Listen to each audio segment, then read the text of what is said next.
Guys, baru-baru ini dunia ekonomi di Indonesia diguncang kabar besar. Kalian semua sudah tahu kalau Ibu Sri Mulyani digantikan oleh Bapak Yudi Sadewa sebagai Menteri Keuangan. Pergantian 5 menteri sekaligus bikin pasar saham atau IHSG sempat goyah. Jadi apa sih yang sebenarnya terjadi dan kenapa ini penting buat kita? Jadi ayo kita bahas. Nama Ibu Sri Mulyani pasti udah gak asing lagi bagi kalian. Beliau lulusan S1 Ilmu Ekonomi di Universitas Indonesia, lanjut S2 dan S3 di University of Illinois, Urbana-Champaign di Amerika Serikat.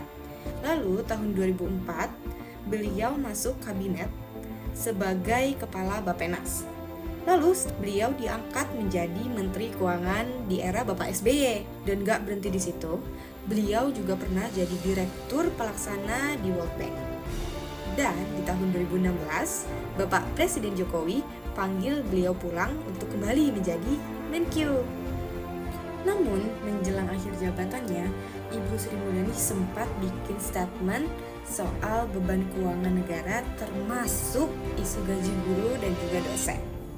Atau menjadi guru tidak dihargai karena gajinya nggak besar.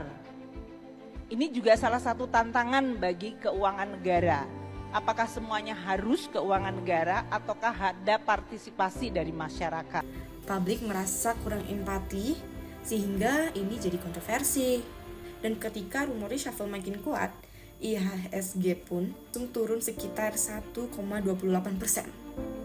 Kenapa sih? Jadi, investor itu pada khawatir ada ketidakpastian arah kebijakan. Dan selama ini, Ibu Sri Mulyani dianggap jangkar stabilitas fiskal. Dan begitu ada kabar beliau ingin diganti, pasar jadi langsung resah dong, dan investor juga jadi resah. Namun, ternyata penggantinya adalah Bapak Purbaya Yudi Sadewa. Awalnya pengumuman reshuffle bikin IHSG jatuh. Saham-saham perbankan paling anjlok. Tapi gak lama Bapak Sadewa muncul dan bilang, mungkin pasar nggak tahu saya orang pasar. Saya di pasar ya sejak tahun 2000, Pak 15 tahun lebih. Tapi saya udah kenal pasar cukup lama, di sini juga tim cukup kuat. Diperbaiki, dioptimalkan, rasanya sih kita punya instrumen yang cukup untuk memperbaiki secara bersama-sama.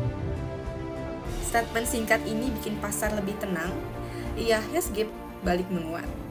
Jadi kelihatan jelas nih faktor psikologis dan komunikasi itu sepenting arah kebijakan itu sendiri. Jadi kesimpulannya, transisi Ibu Sri Mulyani ke Bapak